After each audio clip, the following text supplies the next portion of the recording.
Welcome to All Eyes on Cleveland. This is the training camp breakdown edition. My name is Brad Ward, and I am back from hiatus vacation. It was a good one, but coming back to Browns football, it can't get any better than that. I would like to introduce the newest member of All Eyes on Cleveland, Chomps. Chomps has joined us on the live desk here.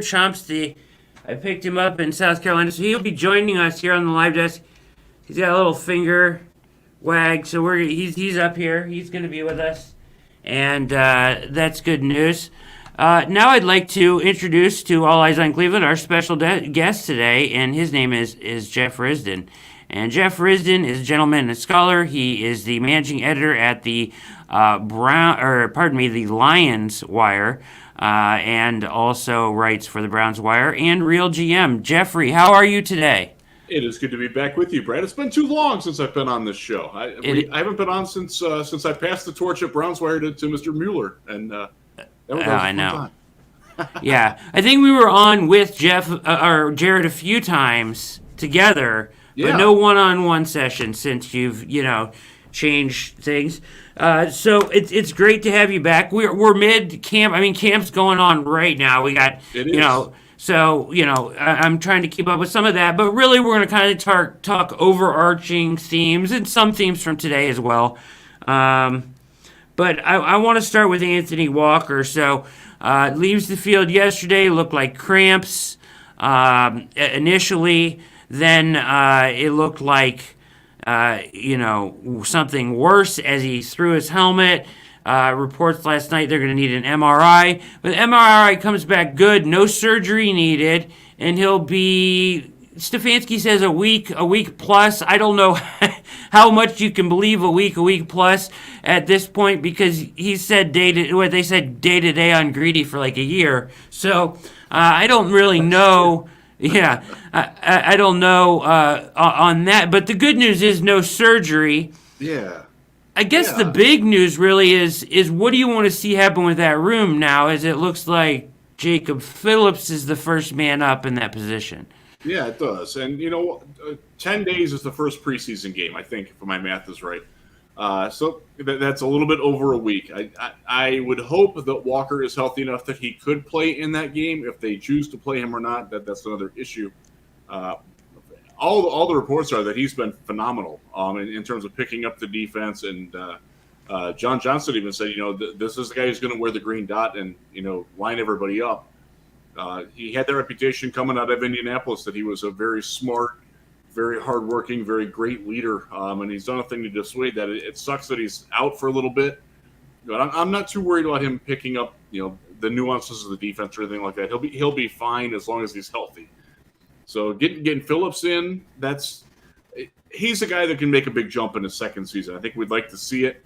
This is a guy who wasn't great as a rookie, wasn't bad.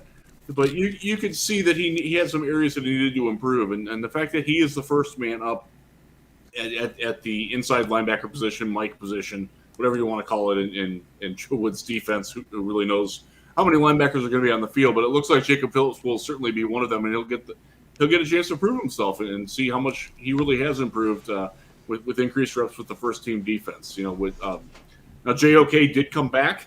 He got activated today off of the reserve COVID list. He did, in fact, test positive for COVID. He admitted that, said that there wasn't any symptoms on it. So we're going to see a lot of him, too.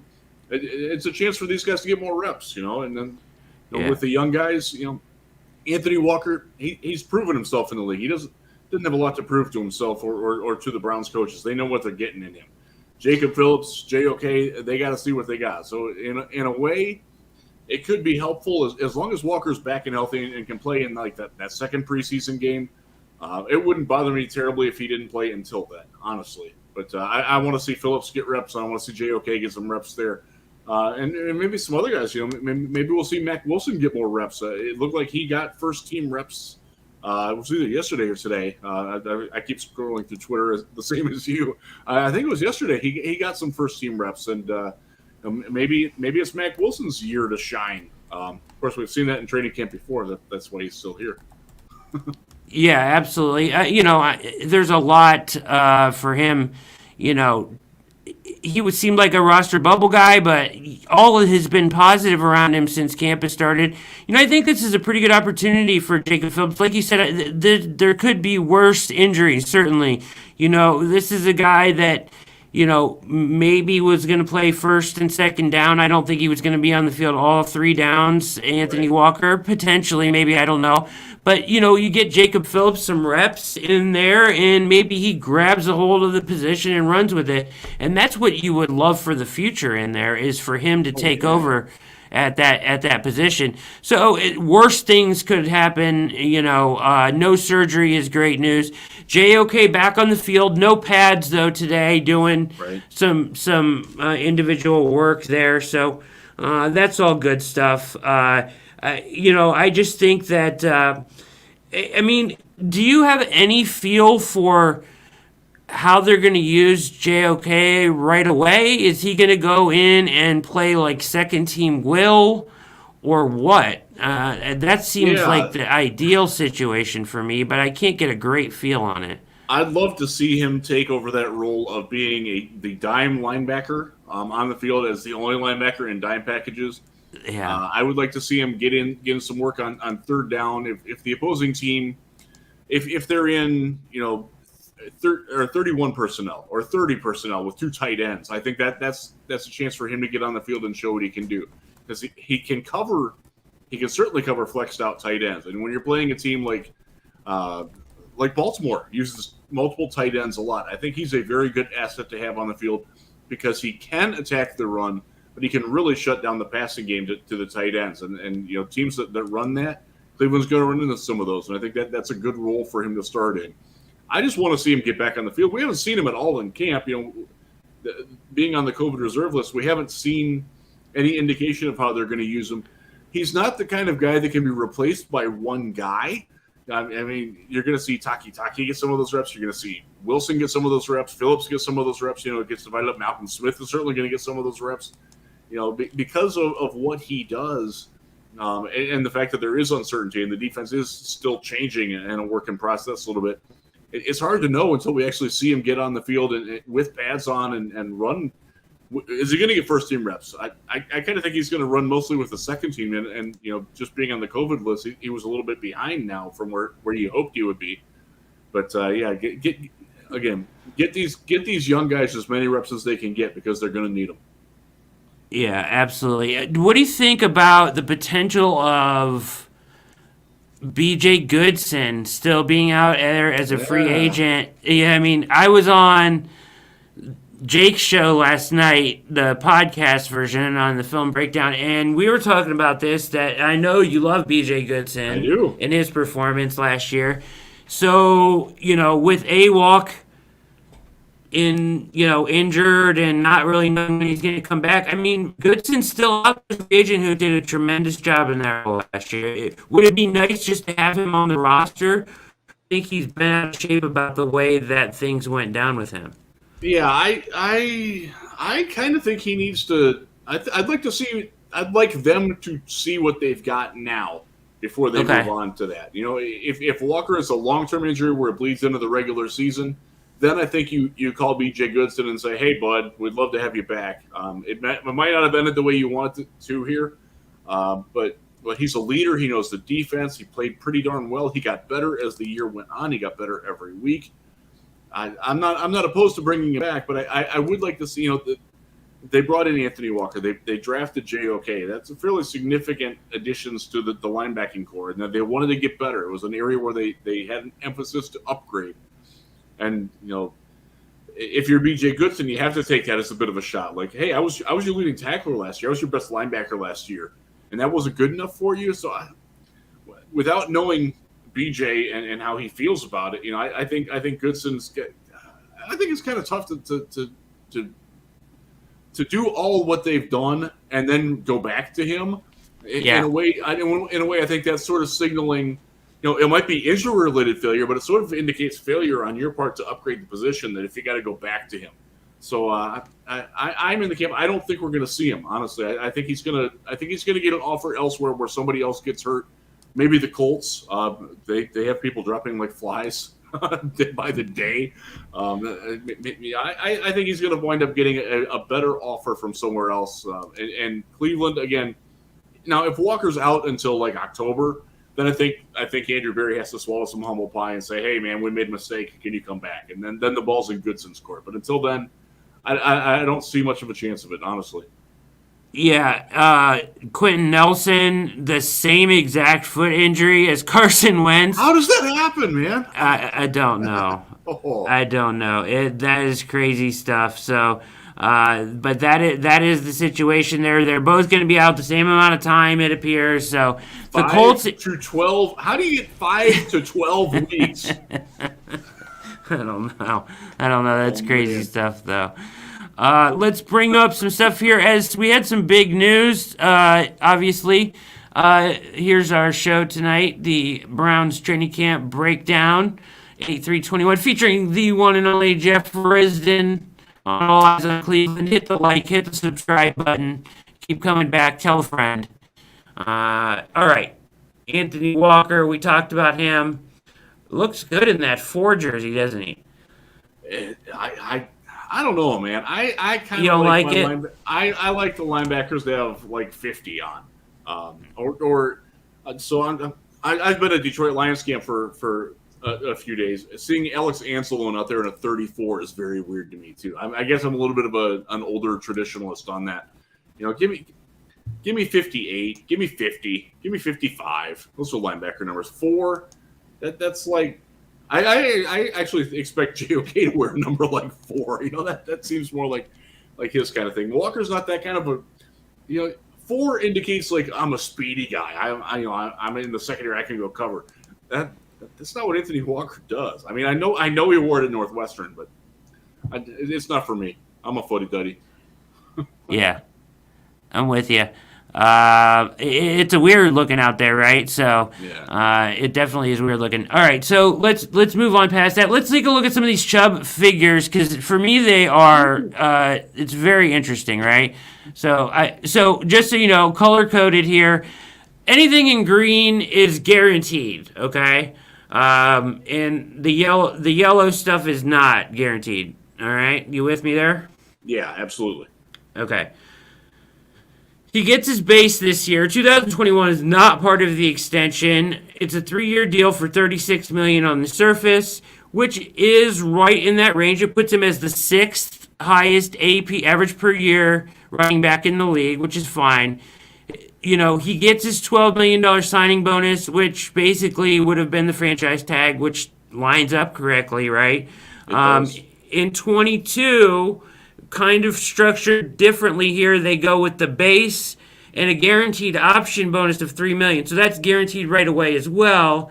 And then this $2.867 million in 23 guarantees becomes fully vested in 2022.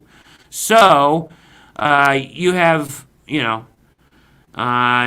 it's pretty well. Like, he's certainly going to get all of the money for 21, 22, and 23. I don't think there's any question about that. It's that last year when you're going to come up with, hey, do you want to renegotiate? Do you want to, do we want to convert some of this to convert some of the base salary to another bonus to maybe help the salary cap at that point because you might be trying to sign Myles Garrett again. Who knows? Something like that. That's the way it's written. And that last year, with everything, like you have it color coded in the yellow there, where it's not necessarily guaranteed. He's gonna get that money. It just might not be in the form that it's written in now. Yeah, I mean, so I looked at this and we talked about this last night too, but I think it's a really good deal for both sides because Chubb gets he's gonna get $17 million in cash in hand by like the end of 22, basically. And that's huge, right? Or $15 million in cash by the end of 22. He's got that extra little 2.867. Now, if the Browns say tragedy were to strike, Jeff, right? Tragedy were to strike, there is really a potential out after the first year of the extension. The team would save $6.85 million. There's $8 million in dead cap, which is just that prorated signing bonus. Right. They would save $6.85 million after 22 if they cut him before June 1st. And Probably. and again, that's only in case of injury. We're obviously not talking about Exactly. In case of injury. Nobody would expect Nick Chubb to not perform. Right. Break in case of emergency, right? Yeah. Type thing there. But the real out is really after 23, where you would save $12.2 million. There's only $4 million dead cap hit. That's still just the last bit of the price. I mean, you save a good deal of cap space there. I think if they get that far and he's still performing, you're looking at like a restructure probably at that point if they want to keep him around. Or, in Chubb's interest, I mean, because it's a shorter deal, at that point, he's like 28 and he can go out and get another payday and another signing bonus someplace else if really necessary. Yeah, and that's the beauty. So when we talked the last time I was on, we were talking about it, and I wasn't in favor of a long-term deal for Chubb. I would have franchised him for 2022 and seeing what you still have, because I do want to see him play 16 or 17 games as it is now. I want to make sure that he's still in tip-top condition. I have very, very, very, very minor doubt that he's great. I've said it on other shows and podcasts just in the past week. For my money, he is the best running back with the ball in his hand in the NFL. Might not be the best all-around back, but as a runner, I'm not taking anybody else over Nick Chubb. And I think he's going to perform incredibly well. He deserves the money. I probably wouldn't have gone to that last year, and I think, honestly, the way it's structured, I think they gave themselves a bit of an out on it as well. This is effectively a 3-year extension, but so the extension doesn't kick in until after 21, but really it kind of does the way that the signing bonus is in there and the way that last year is written. And at that point, if he's still phenomenal, then you re-up him for another year or two and add it on and convert some of that money, that base salary money, to a bonus, and help yourself with the cap that you can use elsewhere. If he's not, you got an out, and then you can use that money somewhere else. The Kareem Hunt he's going to be coming up at that time. They're roughly the same age. He's got a chance of that. Or you can spend it, if your offense is retooled, or if you find, if Dimitri Felton winds up being a great back. I kind of doubt that, but you've given yourself time to play with that, and for all intents and purposes, it locks Chubb up through 2023, and at that point, you're going to look at a running back that's going to have another 500 touches total on him, maybe a little bit more than that. That's a fair time to reevaluate where he's at. Is he still one of the best in the league? Or has he had another knee injury? Has he had another hip injury? Anything like that? So I like the fact that they structured that last year the way it is. Yeah, no, I'm with you on that 100%. I like the structure of it all around. I think Chubb gets rewarded. I think it sends a good positive. I mean, more than anything, Chubb makes out because he gets the cash early in the contract, the majority of it. The Browns have an out if tragedy were to strike. It's a shorter-term deal, so Chubb probably likes that. I mean, there's some aspects of this deal that are very Chubb-friendly and some aspects that are very Browns-friendly when you break it all down. So I think it's a good deal for both sides, and it sends a really good message, I think, to the Browns locker room. Like, here's your model Brown, and we rewarded him with a lot of cash up front. I love how Barry and the press release called him the soul of the team, and how he embodies exactly what they want to be. I'm happy that they made that a priority, that the fact that he is who he is and they rewarded him for that. That says a lot to me about the culture that they're building with the Browns, and I love it because this is a guy that you want. This is a role model. This is an exemplary worker. He's a smart guy. He's a good guy. He's a tough guy. He goes about it. He doesn't say a lot. That's not a problem, though. He lets his play do the talking for him, and I think that having a guy like that. Look, there's a lot of personality on this team between Miles and Baker and OBJ and Juice, and Greedy even brings a lot of sizzle to things. You need the sort of quiet I'm just here to get my job done, and I do it great every single time I get the chance to prove it. And that's what Chubb is, and I'm really happy that was a priority for them. Again, I might not have gone as many years, but I'm not going to complain at all about this deal, not at all. Yeah, no, me neither. I like it, and I think it sends a good message, and just happy to have Chubb here. You feel better about that. It seems right that he gets that deal before the last year of his contract because it gives him some security, and I think he's earned that. Speaking of personality, Higgins today. A couple comments here. Right, you look good there. So you're watching All Eyes on Cleveland. Special guest Jeff Risden, training camp breakdown. This is my first training camp breakdown. Tomorrow night we're gonna have a super fantasy football show. So if you're a fantasy football fan, you want to your questions in, join us tomorrow for that show. I got two of the best in the business with Scott Simpson and Dave Laffey. Answer all your fantasy questions. But tonight we're talking training camp, or today. As it's actually in progress right now. But Higgins today, if we're not going to the Super Bowl, we should not be talking. That's the goal. That's the expectation. Do you have a problem with a comment like that? No, he's right. Yeah.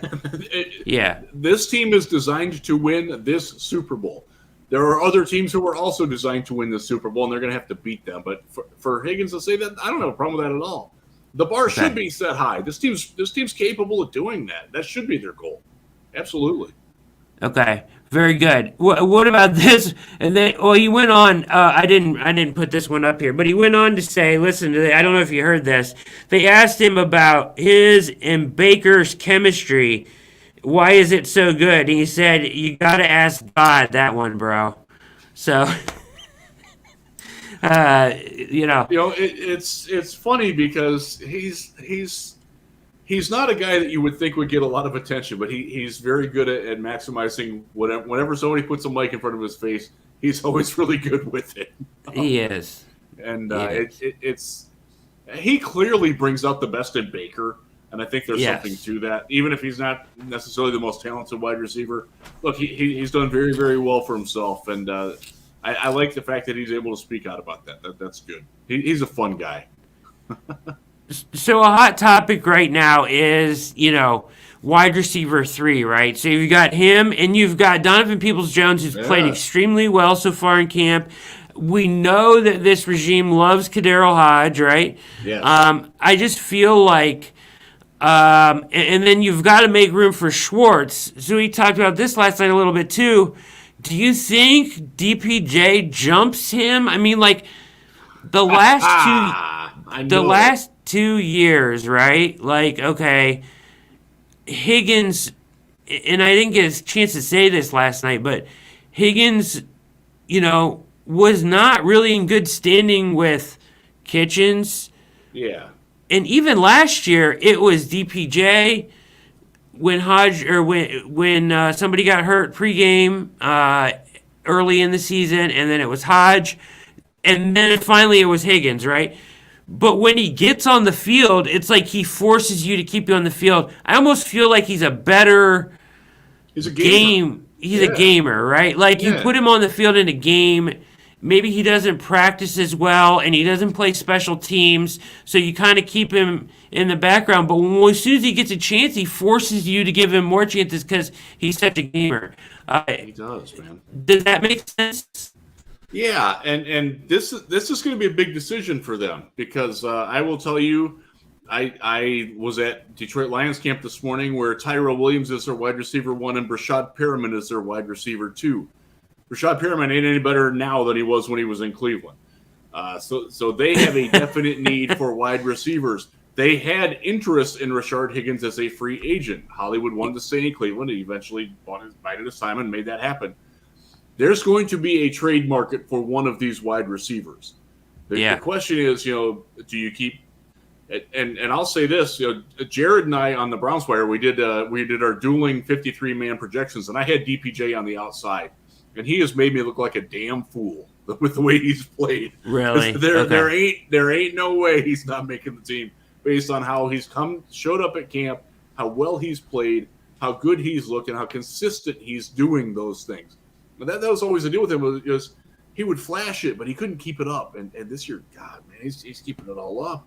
And just before we went on the air, I was looking at some Browns Twitter. I see Kadarius Hodge just spin somebody like a top with a double move and make a long touchdown catch. And, Kadarius, I think fans don't appreciate, A, how good of a receiver he can be, but yes. B, how much the coaching staff loves that dude. He isn't going anywhere, folks. If they're making a move at wide receiver, it's Higgins that's going away more than anybody else. I'm sure you will hear talking heads talk, oh, well, now they can trade Jarvis Landry. Now they can trade OBJ. Look, I'm not in that locker room. I'm not in that front office to have those conversations, but I don't think they're having those conversations, quite honestly. I think if there's an odd man out, you're looking at him right now, and it's Hollywood. And that's no indicating that it's not an indictment of Hollywood. That's no disrespect towards him. I just think that's the status of where DPJ is in his career arc versus where Rashard is in his career arc. And, like you said, 2019, he was invisible. Freddie didn't like him. He didn't play special teams as a backup wide receiver. He was inactive a lot. We're not that far removed from that. I know he's got chemistry with Baker, but it wouldn't surprise me if he winds up being the odd man out. And it wouldn't be a cut. It would be a trade because there will be teams that are looking for wide receivers that will give something for a guy like that. Yeah, absolutely. I mean, good points there, and I mean, I don't think they do love Hodge, and I know that they definitely do. Yeah, he run blocks. He's that old school guy that'll do that stuff. But just a couple, check in on a couple things. Odell not in pads today. So, I mean, guys at wide receiver are getting it. I'll get to that in a second. But guys in wide receiver are getting chances because Odell is probably every other day at this point, right? Right. That's simply load management. That's not Odell being a diva taking a day off. Yeah. Odell every other day. Landry taking it easy at times. You've got, it started off Higgins rolled an ankle, but now I guess he's looked really good the past couple days with Baker. So, I mean, but DPJ had a chance to shine. He's looked tremendous. For me, he's their future number 2 overall. You want him to build into that role. I just don't know if there's enough footballs this year to go around to get him to have I see him as a breakout player, but can he really break out? Is he going to get enough opportunities to really break out, do you think? I think that depends on the health of the guys in front of him, Yes. And we're looking at OBJ standing there. He's engaged, but he's not in pads. Like you said, Juice has had some injuries over the years. He's played through them, but he's starting to get, where the miles are piling up, man. So maybe they're looking. I think you're right. I think they are looking at him being groomed to take on a bigger role as time goes on, and they might have to call on him because there might be a game where OBJ tweaks a knee or something and is out for a half, and then it's great that they've got a guy that they trust. A young guy who's got some serious talent, who's an ascending player that they can put in and get those reps and hopefully not drop off much, if at all. Yeah, absolutely. I wanted to ask you a question. First of all, you're watching All Eyes on Cleveland. This is a training camp breakdown with special guest Jeff Risden, managing editor of the Lions Wire. He writes at the Browns Wire and Real GM. He's fantastic as always, and we're just kind of going through some overarching thoughts and themes of Browns training camp. But I wanted to ask you, Jeff, about Lions training camp for a second. Sure. How is the Goff experiment going? Goff. Oh, boy. He's going to be the starting quarterback for all 17 games, and some of that is the fact that their backup is Tim Boyle, who's actually, I'll give Tim Boyle some credit. He's looked better in training camp than he did in minicamp when I was wondering how he got employed, if he snuck in or something. Goff has his moments. I'll say this for him. His arm is a lot stronger than the media would have you believe, the Los Angeles media. He can zip it. He's not Matthew Stafford. He's not lacking arm strength. He is lacking the ability the willingness to unleash the arm at all times, I think is probably the diplomatic way to say that. He needs to let it fly more. And they haven't really done that yet in camp. Again, the Lions wide receiving core, it's it's bad. I hate the dog on him. Tyrell Williams has been good as your number one. But, I mean, Brashad Perriman, Khalif Raymond, Amon-Ra St. Brown as a rookie, that's your next three guys up. I'm not sure a lot of people have heard of Khalif Raymond. He played in Tennessee. He was their return man. He's lightning fast in a straight line. I mean, he's going to be the return man in Detroit, but there's just not a lot of receiving talent and Goff is not the kind of guy who's going to make his receivers better. He's going to be the product of his receivers. Yeah. So it's that's why the Lions side of me is like, hey man, Browns have all these receivers. Send one up north, Send them up. It's only 2 hours away. Make it happen. Because it's rough, But I'm glad you asked about Jared Goff instead of Dan Campbell, because I've done a ton of media stuff, and the first thing everybody wants to know is what's the Dan Campbell experience. That's it's a thrill ride, man. It's different. So I lived through Freddie Kitchens. I was at a lot of Freddie Kitchens press conferences, and Freddie was a very different style. I think Dan Campbell plays up the meathead component, with the biting the kneecaps, and he talks about wanting violence in practice and all that, and he puts that on as a show pretty well, but by and large, you can tell this is a smart football guy. There's a lot going on with him that I don't think the national media really pays much attention to. This is a very good schematic guy. He's got a really, really smart brain up in there. It's just can be tough to see it through all the fun sound bites and everything. I mean, it's fun. Sure. I'm excited about it. I love this coaching staff. They are so much fun to watch, and it harkens back to, honestly, going back, to when you had a lot of energetic people in the Browns coaching staff, and it's been a while since that happened. Mark Brunell is your quarterback's coach here. Antoine Randall L is in Detroit is the wide receivers coach. Hank Fraley, former Browns center, is the offensive line coach. Anthony Lynn, former NFL running back, former Chargers coach, is your offensive coordinator. There are so many former players on this staff. And Campbell being one of them himself, former Lions player, he was here on the winless team. It's really cool and it's really energetic. And I know there are people in Cleveland that are trying to draw parallels to it with the Freddie year. It's a lot different feel to it than what I saw in Cleveland in that training camp. Yeah. That makes sense. I would think it would be better. He seems more competent to me than Freddie was. So, So Freddie, the thing that always got me was he would say at the beginning, if you started to ask him a question he didn't like, he's like, "I'm not going to answer that. We're going to move on." And then in the next answer to the next question, he would be like, "Let's cycle back to this. I'm going to talk about it for 10 minutes, even though I told you I wasn't going to talk about it." I hated that about him. He did it every freaking press conference. It was so easy to see that he was in over his head. I do not have that feeling whatsoever about Dan Campbell, and I know most of the media up here feels the same way. So that's good. Very good. I had to get my golf update from you. It's an intriguing situation. I would not draft him in fantasy football. There you go. If you put that on your show tomorrow night for the fantasy guys. No wide receivers in Detroit need to be drafted, and that includes Amon-Ra St. Brown, who is probably going to catch 70 passes for about 450 yards. That's just the way the offense is going to be. Interesting. Very, very good. Very good stuff there. So there's your Lions update on Jared Goff. All right, so you're watching All Eyes on Cleveland. Once again, Jeff Risden with us. We're going to wind things down here, but a couple things I want to get to with you here, Jeff, before you go. All right, fighting at camp. How do you feel about fighting at camp? So today, a full team brawl at Giants camp with quarterback Daniel Jones somehow at the bottom of the pile. That's not good. Yeah. Joe Judge, absolutely livid. He got the players lined up to run, and then this is hilarious. Hard to see exactly what happened. Running back Corey Clement took a big hit at the end of the run. Evan Ingram retaliated and then popped up by like Logan Ryan, of course, by Logan Ryan.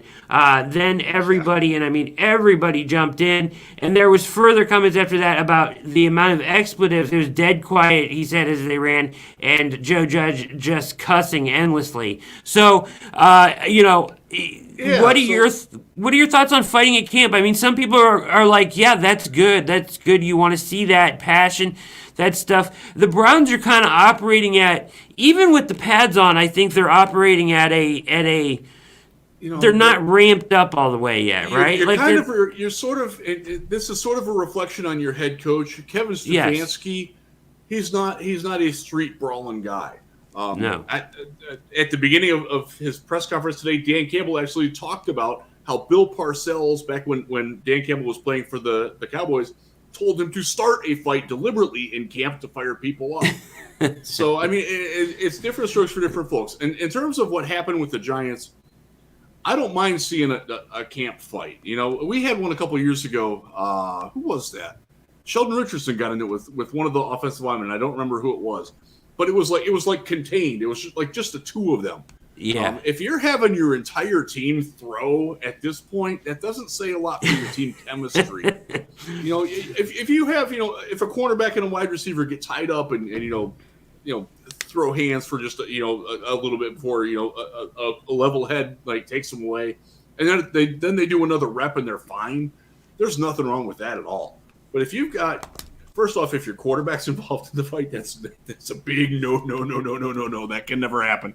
Yeah, how does he end up at the bottom of the pile? That's absurd. I mean, to me, it's a reflection that the Giants. So Joe Judge comes from the same coaching tree. He's a Parcells Belichick guy, so he probably wants it to get right to that edge, but chippy. He didn't control it very well, or his assistant coaches didn't control it very well. That doesn't speak well for the coaching staff in New York. It certainly doesn't speak well for their team chemistry. I mean, that's you can't have that, man. Like I have no problem if Grant Delpit pops David Njoku and Njoku takes exception to it and pushes him, and maybe the safeties and the tight ends push each other a little bit, and then they dance away and they go back and do reps, and you're fine. If you got to stop practice, then you got a problem. Yeah. Yeah, I don't see that happening under Kevin Stefanski. That's just not the way this team thinks. That's not what he does. That's not what his coaches do. They're button pushers, but they're not like smack the button. That's not what Cleveland is all about now. Thank God. Yeah, it seems like they're just so much about efficient work that like they wouldn't get caught up in that. I'm sure you'll see like today. When you think about positions affected by pads, real quickly, and then I got one last thing I want to go over with you, but when you think about positions affected by pads, I don't think running back and like linebackers, they're still going to be coming up and touching guys and stuff in practice, I think. But I think wide receiver and DB, I think that gets interesting when the pads get on, because now you're jamming full go and you're going after the ball and stuff. They want to take care of each other, but I think that can get a little chippy sometimes, and I'm okay with that. I mean, those guys are going to be talking smack, wide receivers and DBs. So yeah, that's part of the job description, man. Yes. You want that, especially with some of the guys that are in Cleveland. Hollywood's going to talk. OBJ is going to talk. It. Yeah, Denzel's not much of a talker, but Greedy will talk. Troy Hill will absolutely talk. I know that doesn't get talked about that much. Dude's a yapper, and that's part of what gets him on his edge. That's part of why he's as good as he is. Yeah. I think Stefanski and Woods and the staff, they're people that are going to they'll allow a little bit, but they're not. Nothing like that is going to happen in Cleveland. That's just completely out of character for this team and the chemistry that they've got. And the leadership on the team, guys like Miles, guys like Baker, Juice, Petonio, that's just not what they do. That's not in their DNA. And I like it that way. And when you take it back to when Stefanski first started here, and you heard things from him that you didn't hear from Kitchens or other guys, like, hey, before we do anything, I got to teach these guys how to practice the way I want them to practice. And like hearing that is so refreshing because that's how it should be, right? Like you've got to Absolutely. set that baseline. And I'm sure he did it again this year with an actual, back to a regular off season or whatever, right? But, we never heard that stuff from anybody else, and it's so true. They need to learn how to practice how they want to practice first before you can really work efficiently, right? Oh And yeah, it's such a different environment from. I'll go back to the Hugh years where Hugh had to be reminded that he had to have his kickers kick because they were having a kicking competition, and a national reporter taps him on the shoulder and asks him, "Hey, how's your kicking battle going?" And Hugh looks around and he's like, "Guys, go kick! Let's go kick right now!" Just dumbfounded, unprepared. Freddie, I don't want to say he was unprepared. I would say he was overwhelmed more than he was underprepared. You don't get that sense at all with Kevin Stefanski, and again, thank God. Yeah. I mean, I think he's so, those guys, him and Barry, DePodesta, are so detail oriented. I feel like they have every second of everything planned out. And when he says it went well, I think it's like, okay, yeah, it went according to plan. And that's about all you're going to get. So, last thing here. Little session. I know you got to go in 12 minutes. I'm going to give you a little session of stay or go. Okay. All right. All Let's right. do it. And we've got some names on here that are some hot topic names here. All right. First of all, a guy, you know how I feel about him, but I want to see what you think so far. Sheldrick Redwine. Stay or go? He is like number 54 right now for me. So that means he's a go. Yeah, but where's Richie LeCount? I haven't seen anything from Richie LeCount. The guy I expect to take his job, he's nowhere to be found. I can't argue that, Brad. But he's got the benefit of being a fresher draft pick by this regime. I think that gives him the leg up until proven otherwise. All right. I want LeCount to win that job, and I still think Redwine is garbage. Okay, just on the record. Dearness Johnson, stay or go? Oh, man. He's like 53, honestly. So you think he's 53? My take on Dearness Johnson is that if Demetric Felton is your starting return man, you only play him as your return man, and you don't play him at running back, and you need that third running back, and that's Dearness. But other people have told me that I'm full of crap there, and that if Felton makes the team, that he there's no room for Dearness Johnson. You can rotate whoever practice squad du jour guy as your third running or your fourth running back, and I don't know which way they feel on that. I kind of hope he sticks. I like him. I think he's a good running back. I think he's got potential. I think he offers something that's a little bit different than the dynamic that Chubb and Hunt give you. But I think right now he's probably on the outside looking in. But it's the door is certainly not closed on him. Yeah. Where are you at with it? I think he's gone, man. I think Felton brings to the table a whole ton more than he does. And again, like I was talking different dimension, Demetric Felton is a very different dimension than all those guys. So I think Felton's going to make the team for sure. He's playing receiver today, like for example, right? But I don't think they need a third guy that can run between the tackles as much as they need a third guy that is magical with the ball like Felton is. Yeah, I wouldn't disagree with that. Okay. All right. Either way, Marvin Williams, stay or go? Oh, boy. Been pretty quiet on that front, hasn't it? That room is a freaking mess, man. I don't know if it's a mess, but it's jumbled up. I'll say that. So I would have him out now, but he's the guy that can play his way in. And I think he's going to get the chance to play his way in. Will he take advantage of it? Who knows? We've talked about him back at draft time. The dude at Florida State in 2018 and 2019, hell yeah, he makes the team. The dude in 2020, hell no, he doesn't. He's got to show that he's the Marvin Wilson of old. Yep. Yeah, you're right. Okay. This one I had written down, for a while, but I think his stock has changed. You tell me what you think. Mac Wilson.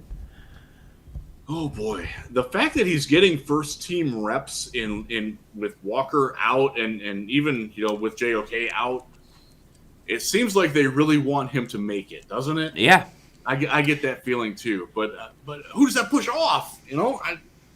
I struggle with that one. And we have seen Mac Wilson have really good camps before. In his rookie year, he was dynamic in training camp, and it didn't really translate to the field. I wonder if there's some fool's gold going on there. And again, I want to root for the guy. I like that dude a lot. I really do. He's a fun guy to talk to. He's a fun guy to be around. But man, I don't know. That's based on how they're using him now. I think he makes it. But again, subject to change. Yeah, here we go. Felton at wide receiver today. I was just going through some of the updates from today. Baker appears to be quite sharp. This is an interesting one. Javonte Moffett working with the starters. I think Sheldrick Redwine is dinged. Yeah, here he is. Ankle injury. Yeah. So that changes that a little bit. So just on topic there, some of that stuff. Yeah. Last week, Browns GM Andrew Berry, for his general opinion, I have two more, Stayer goes, but real quick.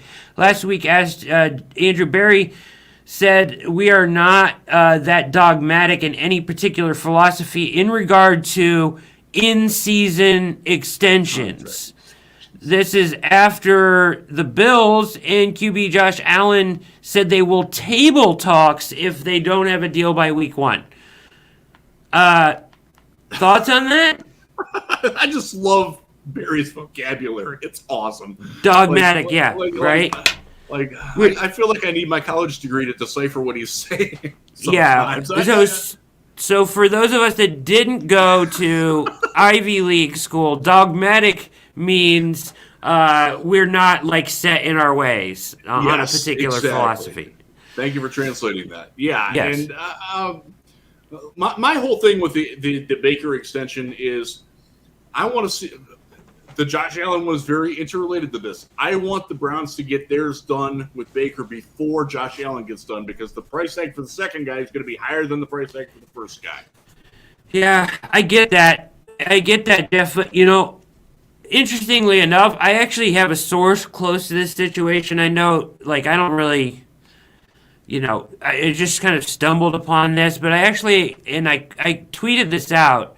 I think the Browns are really comfortable waiting on this situation. According to source close to the situation, the Browns are very comfortable waiting on Baker's deal. And we have heard those whispers, and that may be what Andrew Berry is alluding to there is if it comes to be week 5 and Baker is in the MVP conversation, then I think, okay, well, yeah, let's sign him. But if he has, a rough week or two, the team isn't performing as well as expected, and Baker is somewhat responsible for that, then I think they can put it off again. Yeah.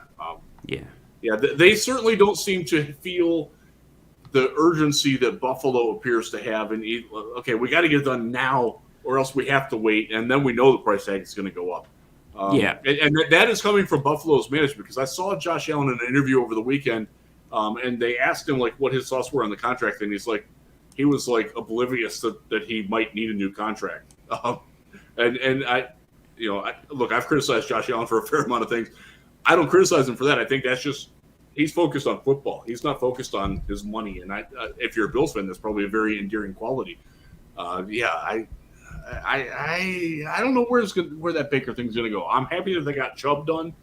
I think that sets a precedent that they're going to reward their own and that they value their own. And maybe that makes Baker feel a little bit better. If a deal doesn't get done right now, that maybe he doesn't stress as much as he wants to. Generally, it's the agents that stress more than the players on the contract front. Yeah, the players know they're going to get their money. If it's $2 or $3 million less or more, quite honestly, most agents do care about that more than their player clients do. I don't know if that's the case with Baker or not, but I've been around way too many players who are like, yeah, my agent probably worked out an extra $1 million just so he could look better. That absolutely happens. I don't know if that'll happen with Baker or not, but that kind of stuff happens all the time. Yeah. I wouldn't be surprised if it's next offseason, to be honest, Jeff. I mean, I would prefer it to be done before then, but you're right, man. It wouldn't be the end of the world if it wasn't done. Yeah, I mean that's a good problem to have, and at least like I think they at least want to see like 16 games worth of data points like Yeah. on him. Like you've got like 10 really good games, right? Like let's see how he is after week 6. If he maintains that level of play, then maybe that's when they start really getting serious about it. Definitely.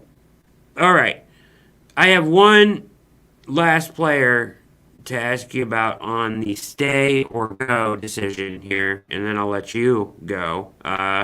Interestingly enough, AJ Green. Ooh, that's a toughie. Yeah, playing really Yeah, well. Playing he really well so is. far. Yeah, And he played well last year when given a chance, a yeah. very limited chance. He was still playing But well above his pay grade, but yeah, they didn't go to him when it was everybody was dinged. They went the other direction or they went with Robert what Jackson. Yeah, Robert Jackson instead of AJ Green and Robert Jackson played pretty admirably for the situation he was put in last absolutely. year. But you don't hear his name around camp or anything like that. You hear AJ Green's name and you see him making plays all over the field. So You thoughts do. on him?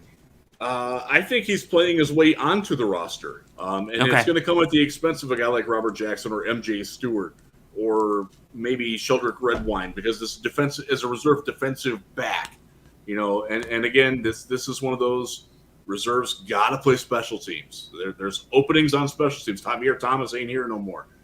You gotta find that guy. If AJ Green can be that guy, he's definitely making it.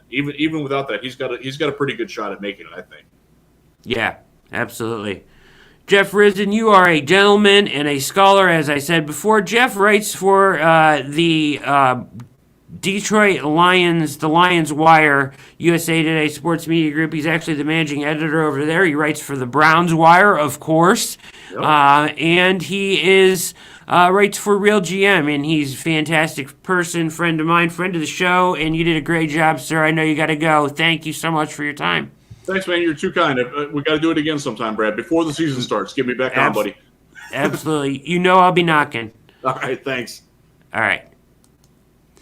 And with that, Jeff is off. Jeff is done for the day. We're going to finish up here with just a couple things about this upcoming week as far as what we have planned. So I have the rest of the week. Let's see if we can do this right here, Mikey.